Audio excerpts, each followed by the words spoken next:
painful means can lead to faith. If only people would believe in a God of love who wants to make them happy.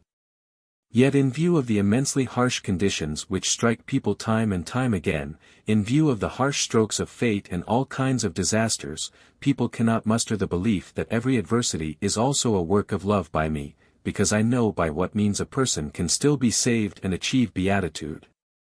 Less painful means have no effect on you, and if I speak to you with gentle words you won't listen to me, and yet you have to be persuaded to turn to me, and when all painless means are in vain I have to use painful means so that you will think of me, ask for my help and then receive it, so that you will then be able to recognize a God of love.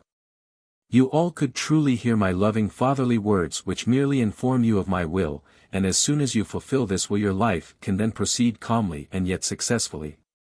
But if you ignore my gentle words then I have to speak more clearly to you, because my love will not abandon you, because I will try everything to win you for myself in order to awaken you to a life which will last forever.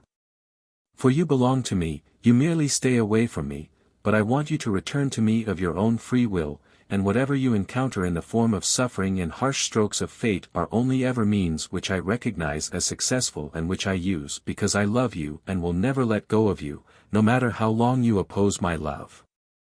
Therefore, don't be surprised that hardship and sorrow will increase, for you are approaching the end and I still want to save souls from the fate of a new banishment, which is only possible if you acknowledge me as God and Creator, if you call upon me in desperation believing that a power exists which can help you, from which you originated.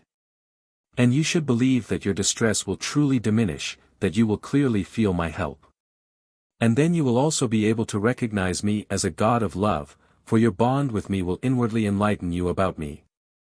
But many disasters will still happen on earth in the forthcoming time, and only those who have already found me will recognize therein helpful means intended to lead people out of spiritual adversity. The others, however, will doubt or completely deny a God of love, for they are so attached to the world that they have no contact whatsoever with the spiritual kingdom, with the kingdom that is not of this world.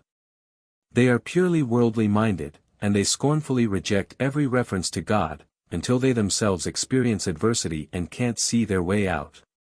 Then I will come very close to them again, I will let the thought of a God who is able to help arise in them, and then the great danger can encourage them to turn to this God.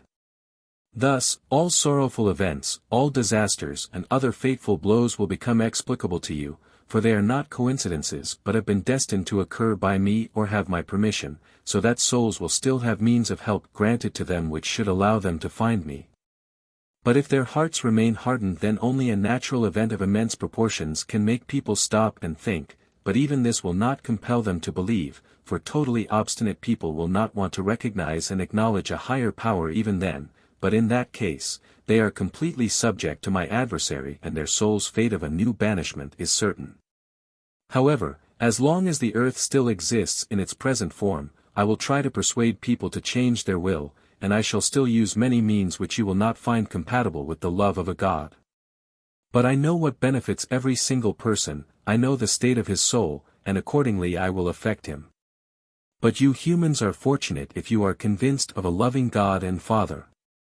Then you will calmly accept everything, whatever comes your way, no matter how severely it affects you, and only ever take refuge with me, and I will truly not disappoint you. For a devout person will always receive my help, because his faith enables unusual influences. But true faith arises from love, and love also strives towards me, the eternal love. The human being establishes a solid bond with me, and he will never distance himself from me either. He has passed the last test of will on earth, he has voluntarily chosen me and separated himself from my adversary for good. And this is all I am trying to achieve as long as the human being still lives on earth. For I want him to be able to enter his true home again, to be able to enter the kingdom of happiness and beatitude, where all suffering has come to an end and where he then will find everlasting life. Amen.